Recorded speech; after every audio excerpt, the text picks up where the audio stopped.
Hello, नमस्ते, प्रणाम, हर हर महादेव। हम आप सबके भाई बानी दीपक दीपांशु। तो आप सभी के स्वागत बटे हमारे यूट्यूब चैनल दीपक दीपांशु राइटर में। तो भैया आप लोग कैसन बानी? हमारा आशा ना पूरा विश्वास बा कि आप लोग एकदम ठीक होखम और एकदम ठीक रह जा, मस्त रह जा, स्वस्थ रह जा और आप लोग अपने काम में व्यस्त रह जा। तो आज भैया रो सब खाती एगो बहुत ही जबरदस्त बढ़िया डिबेट छठ गीत लेकर के आइल बानी, जौन की तर्ज बाटे राजा रंगबाज।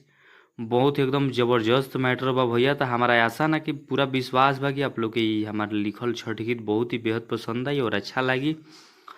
और आप सबके प्यार दुलार, प्यार सपोर्ट और आशीर्वाद अपने भाई दीपक दीपांशु और चैनल के आप लोग जरूर देहब जा। तो चलिए, जे भी भाई अभी तक ले हमारे इस चैनल के सब्सक्राइब नहीं के लिए प्लीज़ आप लोग सब्सक्राइब करके बेल आइकन प्रेस कर ली, ताकि जो भी वीडियो लेकर के नोटिफिकेशन आप सबके पास पहुँचे, ताकि आप सब उस वीडियो को देख सकी जा, सुन सकी जा। और वीडियो अच्छा लगी तो भैया आप लोग वीडियो के ज़्यादा से ज़्यादा शेयर करब जा, लाइक करब जा और अपन एक एक कमेंट करके जरूर बतलाइब जा कि हमारी लिखल गाना आप लोग के लागल कैसन। तो आप लोग चलिए वीडियो में बनल रही जा। और आप सबसे बता दी कि जे भी भाई के हमसे पर्सनल गाना लिखवा होगी या म्यूजिक बनवा होगी तो भाई लोग हमारे नंबर पर संपर्क कर सकते हैं। लोग हमारी नंबर डिस्क्रिप्शन बॉक्स और वीडियो की स्क्रीन पर सभी जगह मिल जाए। तो आप लोग एक बार छठ में सेवा के मौका जरूर दी जा। तो चलिए वो सबके बता दी कि डिबेट गाना बाटे। हम मुखड़ा के ज़्यादा आप लोग के समय ना लेते हुए, ज़्यादा देर ना करते हुए मुखड़ा के डमी करके सुनावो तनी। लइका के लाइन बाटे, लइका कहता है कि जब से देते रहबू आशीर्वाद, तब ले रहब माई आबाद।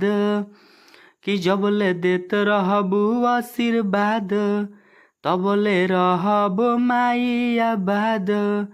कि रउए दया से 10 गो चिन्हेला समाज, कि तोहरे दया से 10 गो चिन्हेला समाज।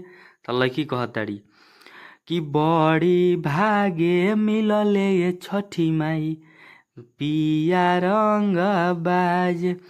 कि बड़ी भागे मिलले ये छठी माई राजा रंगबाज। तो हमनी के मुखड़ा रहा। आप सबके मुखड़ा कैसा लागल आप सब कमेंट करके जरूर बतलाइब जा। और ये पूरा वीडियो पूरा ये गाना लेवे के होगी तो आप लोग हमारे नंबर पे आप लोग संपर्क जरूर कर लेब जा। चलिए, धन्यवाद।